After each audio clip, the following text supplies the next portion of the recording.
திருமலை நித்திய சூரிகளுக்கு ஜெயமங்கலம். நித்திய சூரிகள் என்றழைக்கப்படும் அனந்த கருட விஸ்வக்சேனருக்கு சுபமங்கலம். திருமலை பிரம்மோற்சவத்தில் வலம் வந்து கொண்டிருக்கும் நித்திய சூரிகளுக்கு ஜெயமங்கலம்.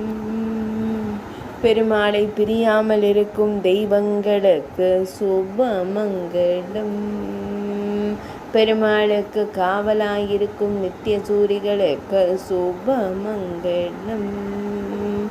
பக்தர்களை காத்தருளும் நித்திய சூரிகளுக்கு ஜெயமங்கலம். திருமலை பிரம்ம உற்சவத்தின் போது திருக்காட்சி தந்தருள்வதற்கு ஜெயமங்கலம். பெருமாளின் பின்புறம் பலம் வந்து கொண்டிருக்கும் நித்திய சூரிகளுக்கு சுபமங்கலம்.